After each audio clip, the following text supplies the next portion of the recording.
All right. Good afternoon. If you hadn't guessed it, today is International Peacekeepers Day, and we're delighted to be joined by the Undersecretary General for Peace Operations, Jean-Pierre Lacroix, and sitting next to him is General Pierce, the acting military advisor of the United Nations. Just to flag that in his message for the day, the Secretary General said, "We honor the service of peacekeepers who step into danger with courage to help those who need protection, to preserve peace, and to restore hope in some of the world's most challenging contexts." At 2:45, the Secretary General will lay a wreath to honor the more than 4,400 United Nations peacekeepers who have lost their lives in the line of duty since 1948. And at 3 p.m., the Secretary General will present awards to the Military Gender Advocate of the Year, Squadron Leader Sharon Winsote Sime of Ghana, and the UN Women Police Officer of the Year, Superintendent Zainab Gabla of Sierra Leone. Both of them serve in the peacekeeping mission in Abyei. Without further ado, Jean-Pierre, you have the floor. Thank you very much, Stefan, and very good afternoon to all of you. Thank you for joining, and let me just say a few words by way of introduction. This is an important day for all the peacekeepers who are serving in the field and also here at HQ. And it's an opportunity, obviously, to pay tribute to the fallen peacekeepers, more than 4,400 since peacekeeping was created. And just for last year, 58 peacekeepers who gave their life serving peace. And when we look at the names of the fallen, obviously we're reminded how challenging peacekeeping is, how difficult and dangerous the environment in which peacekeeping operates are. And of course, we're also reminded that this is a very vital international partnership. Now, the partnership, what I call the cohesiveness of the family of peacekeeping, was on full display last, or at least 2 weeks ago at the Peacekeeping Ministerial meeting in Berlin. We want to thank Germany for having hosted this very successful meeting, and I want to highlight that with more than 130 delegations attending, more than 60 delegations at ministerial level, and so many expressions of support, so many pledges that were made to support peacekeeping. The main takeaway from the Berlin meeting was that peacekeeping remains very strongly supported by member states, and we take it, of course, as a very heartening message. We take it as an encouragement for all the efforts that we're making, that we'll continue to make sure that we remain fit for the future and nimble and adaptable and also cost effective. Now, there are many commitments that were made in addition to the expression of support at the Berlin ministerial meeting, and now we have a lot of on our plate. We have a great amount of work to do to operationalize all the commitment, and also to continue with the many bodies of work that we're currently working on in different areas, such as safety and security of peacekeepers, performance, conduct and discipline, relation with the host government, how to introduce and make the best possible use of digital technology in peacekeeping, and so many other bodies of work.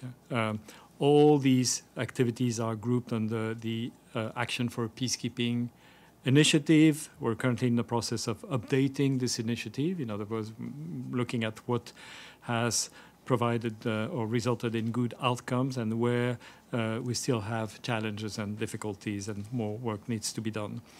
Now, in addition to that, we have other very important processes ongoing. As you know, the member states requested a broad review of all peace operations at the Summit for the Future last September, and we're currently working on this with our sister department, the Department of Peace Building and Political Affairs. And of course, we are working to operationalize UN 80 initiative, the Secretary General's initiative, within the peace and security pillar. So needless to say that there is a lot that we're doing, in addition, of course, to continuing the support that we provide to our colleagues in the field. But the main message is that peacekeeping is constantly adapting. It's constantly looking for innovative ways to deliver while remaining both an effective and really a low-cost option compared to many other multinational deployments. We are committed to maximizing our own cost effectiveness, but at the same time, we want to insist that it is imperative that peacekeeping should be provided with the resources that are needed to deliver on the mandate.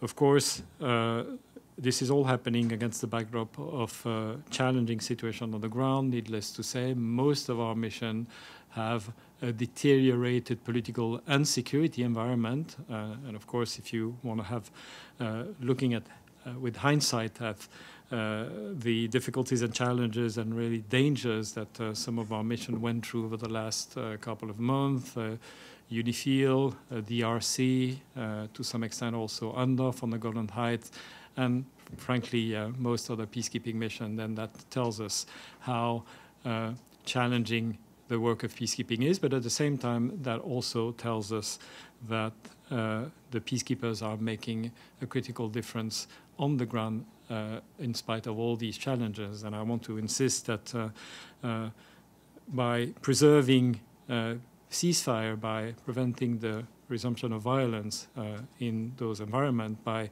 protecting every single day hundreds of thousands of civilians, our peacekeepers are really making a huge difference in the field. I want to end by paying special tribute to two awardees that will be honored today. The Military Gender Award winner for 2024 is Squadron Leader Sharon Minsonte Sima for Ghana, and the Chief Police Superintendent of Zenagbla of Sierra Leone, who has been selected as our Women Police Officer of the Year. So we really want to pay tribute to their work. They're both with UNISFA in Abia, and we are very proud of what they do and the difference that they make on the ground. So with this, I will be looking forward to your question. I'm happy to be here with Major General Pierce, who is the acting MILAD, and of course, we are both at your disposal. Thank you. Thank you very much. Edie. You don't even need to raise your hand. I know you have a question. Thank you. Thank you very much on behalf of the United Nations Correspondents Association for doing this briefing. First, could you give us an update on the pledges and the financing holes still left for peacekeeping budget, and if you know whether the United States has paid anything toward it in the past, well, since last fall. And secondly, could you comment on the reports that there will be a possible merging of the peacekeeping and political arms of the United Nations into one big peace, I don't know, building, maintaining operation? Thanks. All right.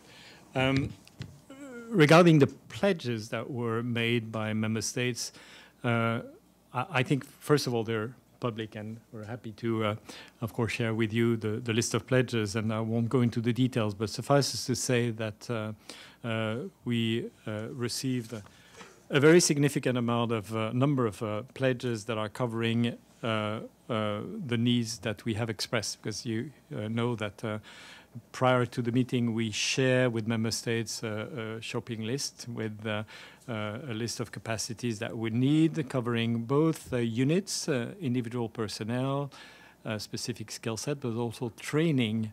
And I'm very satisfied that the pledges that we received from member states essentially cover the needs. Again, I won't go into the specifics, but we made some there was some emphasis on the evolving skill set that are needed in peacekeeping, and of course one of them is the capacity to adapt in terms of new technology, digital technology, data, situational awareness, communication, countering mis and disinformation, and so on and so forth. But of course, many more than this. Now, as far as finance and liquidity, we reiterate that on the one hand, we have an obligation to work towards more cost effectiveness, and we take it as a very important responsibility that we have. And as we move forward in terms of operationalizing further the various bodies of work that we're currently working on, we are determined to prioritize cost effectiveness. I think it's more important than ever because on the one hand, you mentioned one country, the United States, but I think it's clear that most of our top financial contributors have constraint in terms of the public finances. Now, of course, we expect all of them to pay what they have to pay on time and in full. But at the same time, we live in the real world and we know what those constraints are. So we want to have a very productive dialogue with them, in addition, of course, to making sure that as far as we're concerned, we work on cost effectiveness. By the way, that work is also a partnership because we can do more in terms of streamlining mandates. We can do more in terms of using digital technology and thereby saving money. We can do more in terms of making sure that we make the best out of the various partnerships that we have on the ground. But all of this, of course, not only depends on us, but also on the work with member states. UNAT, what I can tell you is that within the peace and security pillar, we've been working very hard to respond to the request by the Secretary General in terms of making sure that we elicit more efficiencies. We look at duplication, we look at overlaps, and of course this is all happening against the backdrop of the financial constraint that I just mentioned. It's a work in progress, and ultimately, as you know, that's what the Secretary General indicated. The continuation of that work will result in the Secretary General submitting to member states a revised budget by September, and ultimately a lot will depend on what member states will decide. But what I can tell you is that we're actively working on the basis of what our Secretary General requested from us, as well as from all other entities within the UN system. Thank you. Amélie, and then Deji. Thank you. Amélie Bottelier from AFP News Agency. You mentioned the request by the member states to reflect on how to improve or adapt the peacekeeping operation in the future. One of the ideas floated around is the link to the issue of whether the UN can do peace enforcing or not, and with some kind of hybrid system with a UN mandate but regional organization taking over on the ground. One of the recent examples is the mission in Haiti, which is not a success as for now. It's not been able to deploy it fully. It has no money, no equipment, not enough troops. So with that in mind, do you see any kind of future model that could address the shortcoming that the Haiti mission is facing? Thank you. Right. No, I think that over the past decades, really, I mean, the UN has been very creative in terms of models. And if you look, you know, we recently had commissioned the review of different models of peacekeeping, and the outcome is really that, you know, a lot has been already experimented. And I think that when it comes to situations where peacekeeping is not really the right, the adequate solution, but yet there is a need for support from the international community, including with uniform elements. Then we have Resolution 2719 on Africa mission. And we have, regarding Haiti, a proposal by the Secretary General, which was issued to the Security Council, I believe, at least 3 months ago. So then the question is, when are we to expect a decision from the Security Council? Now it's really in the hands of member states. The MSS is obviously in need of more support. I think the proposal by the Secretary General would meet that need, and I think that would also encourage more police contributing countries' contributions to that force, which is not yet at the level in terms of numbers that is required. So right now, what we're really expecting is movement from the Security Council so that the need of the MSS should be met. And of course, there is a high degree of urgency. Thank you. Deji, then Sherwin, then Celia. Mr. Lacroix, you said the priority is cost effectiveness. For us, maybe it's 2 words, cost and effectiveness, and these are dilemma. If you lower the cost, how can you keep the effectiveness at the same level? Do you worry, are you going to cut the numbers of staffers out there? Are you going to shrink the existence? How are you exactly going to do that? All right. Well, I think obviously the priority is to deliver mandates, because that is what is expecting from us by member states. At the same time, cost effectiveness is one critical element. It's not the priority, it's an important priority. And it is, when we were in Berlin, on the one hand, we had this very clear expression of support to peacekeeping, which was really massive and of course, very heartening to us. But at the same time, there is also support, very strong support by member states, which we also observed in Berlin, to the UN-AT initiative and basically to all this group of efforts towards more cost effectiveness. So we have to respond to that.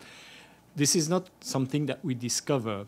And when we think that we can sort of streamline, even reduce the format, even the numbers, we do that. And I would remind you that in the past, in some cases, we took the initiative out of our own initiative, without even a request from member state to reduce the size of some peacekeeping missions.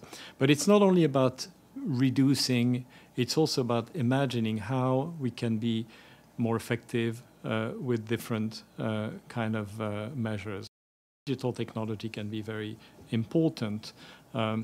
If you if you can use drones to observe a situation in a given area, then you save a lot of money, because instead of sending heavy sort of vehicles with a lot of people and costs a lot of money, and it's also putting at risk the peacekeeper, then you just use the drone and it saves a lot of money. It's as efficient.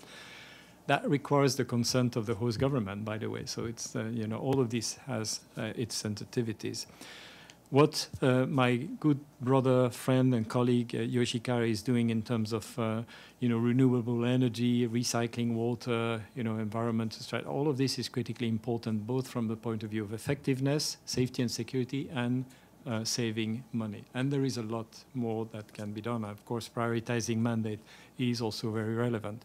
So I think that it has to be just a very important part of our effort. And yes, cost, effectiveness, but ultimately in terms of making sure that we deliver as best as we can on the mandate.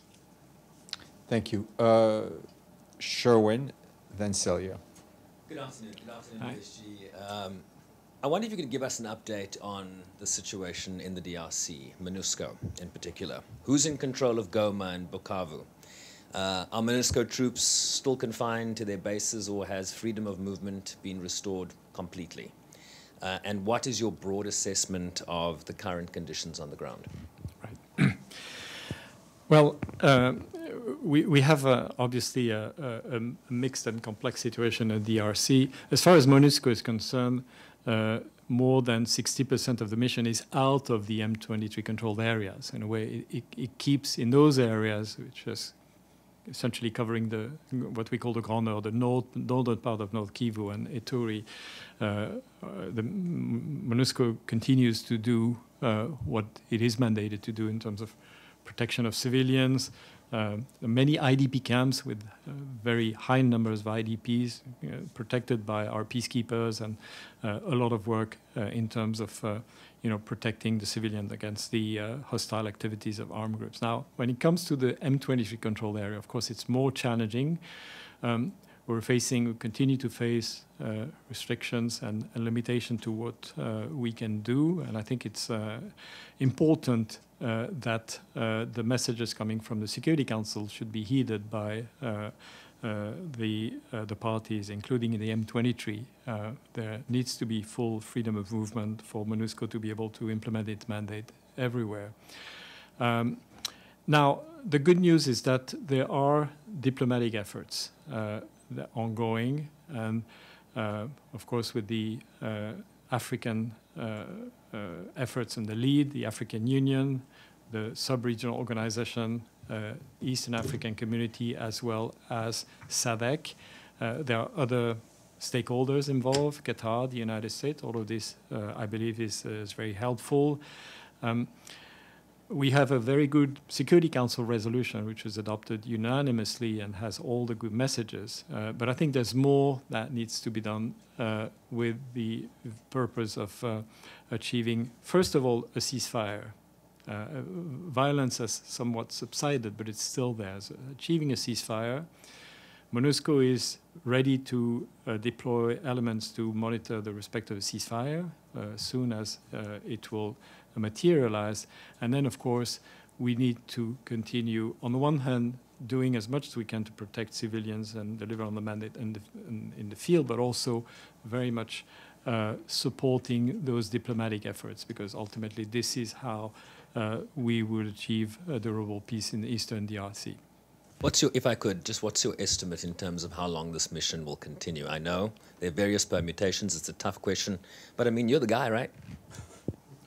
Well, I think that if you look at the role that MONUSCO continues to play in terms of protecting civilians, even with all the challenges, then the question is, if we leave today, then those civilians, and it's really, we're talking about hundreds of thousands, will be totally unprotected. So we have to factor that in. I think we also need to factor in the fact that, the deterrence against armed group, and again, in spite of all the challenges, but I've seen that with my own eyes. Ituri, Grand Nord continues to be a reality, continues to be important. And the readiness that we have to, again, support a ceasefire when it happens. Yeah, and we have plans. The plans are ready. By the way, the plans involve the deployment of units pertaining to countries that are member of EAC or SADC. So we're sort of factoring in the role of these regional organizations in terms of our contingency planning. So all of this remains very important. Now, if you ask me, of course, we depend on our member states, but the case that we would make to them is that there continues to be a need for that operation as long as the situation is what it is on the ground. Before we go to Celia, just wanted to, we've been joined by the UN Police Advisor, Commissioner Faisal Shakar. So welcome.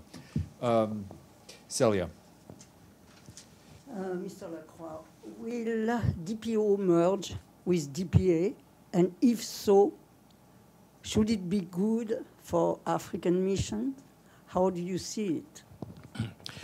Well, I will just repeat. I mean, all of this is work in progress. We have UNAT.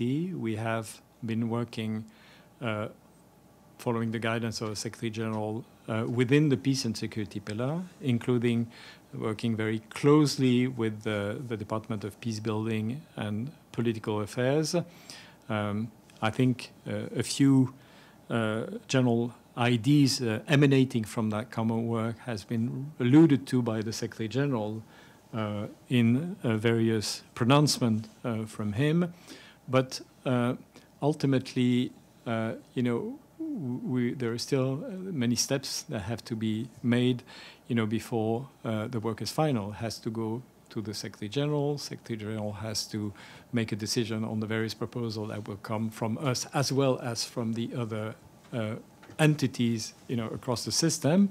And then most of this will have to be ultimately litigated by member states. So that's really what I can tell you at this stage. Yoshita, then Ahmed. Thank you. USG Lakwar, you had gone to New Delhi earlier this year for the Conference for Women Peacekeepers. Can you share what your assessment was of that, and also, how you saw countries, troop-contributing countries, especially India, contributing to women peacekeepers, some of the challenges that they highlighted? Can you share your assessment? Thank you. Thank you.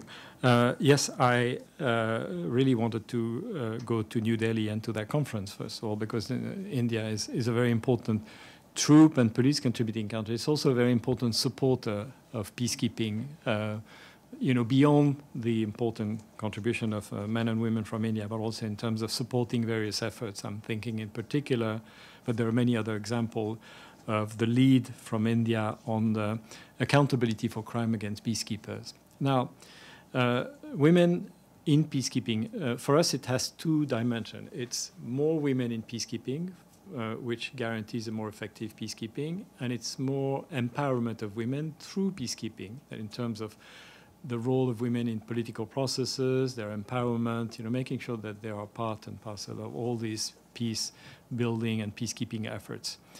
There is nothing ideological in this. It's just plain realism that women need to be fully involved and participating in all these efforts. And that's why we are continuing our effort to have more women in peacekeeping. Actually, we're doing good in terms of the numbers, although we still have more to do. The police is doing well, the military is doing well, except that we're still having a challenge in terms of the formed military units, just because the resources of our member states is not so high, and also in terms of senior female general, although thankfully we have excellent examples of that, next sitting to my right with Major General Pierce. But yes, I mean, we would want to have more senior female general, applying for positions of force commander, deputy force commander. So work in progress. Thank you. Ahmed? Thank you. Thank you, Undersecretary General, General Pierce, Police Advisor Faisal. Definitely the blue helmets have an instrumental role in many parts around the world. But currently, with the declining in funding the peacekeeping operations and the United Nations in general, and based on Secretary General UN at 80 initiative, how do you see the future of peacekeeping operation, whether on the military side or on the police side, in the light of these declining resources? Points of flashpoints and crisis areas are on a rising trend and not on a declining. So where does the future hold for this important function of the United Nations? Thank you. Right. First of all, I agree with you that we have a whole series of challenges. I think the number one challenge, obviously, is political, because we have a divided Security Council, we have a divided international community, and therefore less appetite for multilateral responses to crisis, which could include peacekeeping. It's a reality, and it comes on top of all the challenges that we have in terms of the kind of conflictuality that we have to deal with. But I think that we cannot predict the future, and we cannot proceed under the assumption that the resources will continue to decrease, that there will be no new opportunities for peacekeeping, because that we don't know. And when I say we don't know, I'm referring to the history of peacekeeping, which has always been ebbs and flows and ups and downs, and on many occasions we were surprised, in one direction or the other. So I think the point is that we need to be ready. We need to be ready to both continue adapting the existing peace operation, and if we have if we are called upon to deploy, to create, to participate in the creation of new peacekeeping operations, the system has to be ready as well. On some occasion, I was asked, whether there would be a UN peacekeeping operation in some situation or another, Ukraine, Gaza. I mean, all of this, of course, is very hypothetical. But I think what that suggests is that it's all hypothetical until it is not, or it remains hypothetical. What I'm trying to say is that, on the one hand, we need to make sure that we will continue to have that readiness to respond to the call from the member states. On the other hand, we also need to make sure that the member states understand the value of peacekeeping and understand that it is an important tool that might be quite handy in terms of responding to crisis. Again, we are very encouraged by the fact that the vast majority of member states are very supportive of peacekeeping. As a UN activities, it's well supported. But it's up to us to make sure that if we are to continue with peacekeeping as a relevant tool, then there is a lot that we need to do in terms of all these efforts to adapt to peacekeeping. Thank you. We're going to go online. Mike, you have a question? Yeah, thank you, Undersecretary General. A quarter of the UN peacekeeping missions are within about a few hours' drive of each other in Israel, Lebanon, and Syria. Given the circumstances and given the UN's general feeling of unwelcomeness in Jerusalem nowadays, has there been any thought given to, at least administratively, merging some of those operations together? Well, I think there's already a lot that is being done along these lines. First of all, you would know that both UNIFIL and UNDOF have observers, military observers coming from UNSO. I'm talking about Observer Group Lebanon, Observer Group Golan. There is also a lot that is being done by our mission in Lebanon to support the mission on the Golan Heights, UNDOF. And I would also add that there is support that is provided to all these three missions in the Middle East by our mission in Cyprus. So, there is already quite a lot that is being done along this line. I think that making sure that, of course, taking into account the difference in the mandate, which is a reality, making sure that we make the best of these efficiency or potential efficiencies is an important topic. So if there is more that can be done, of course, we are looking at those opportunities, particularly at a time where, again, the financial constraints are what they are. Thank you. Edie, and then we'll close it out later.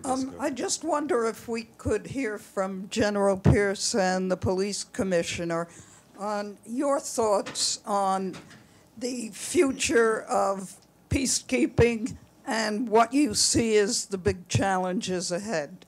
Thank you. Thank you. And there has been a significant amount of work being done in the thinking and the planning about the future of peacekeeping. For myself as the acting military advisor, it's what do we see the military component with the police component and how we can contribute to the political outcomes. And it really is that agility, to have the ability to use technology. What do we need in aviation, cyber, maritime, to have a look at the forces we need for the future, the training we need to ensure that our member states have in the preparedness of those forces, so that should a decision should be made that we have the pledges, the contributions and the preparedness to do so. But it's a continual work that we do with member states, thinking about the future forces and what it will need to look like. So it's very active in the work we're doing at the moment. Thank you. Just aligned with what General Pierce mentioned. On police side, also what we foresee for the future is demand for more specialized police expertise, which are not also easily available. So what we foresee is that in the coming future, we will have to align our recruitment procedures with the demand for specialized police expertise, like forensics, like digital policing. And this entails a lot of coordination to the member states on their training and also the spareability, because there is all countries have their own issues on security as well. So the biggest challenge will be that how we can still get a sizable number of specialized police expertise, and how UN can assist them in getting that pool trained and selected. Thank you.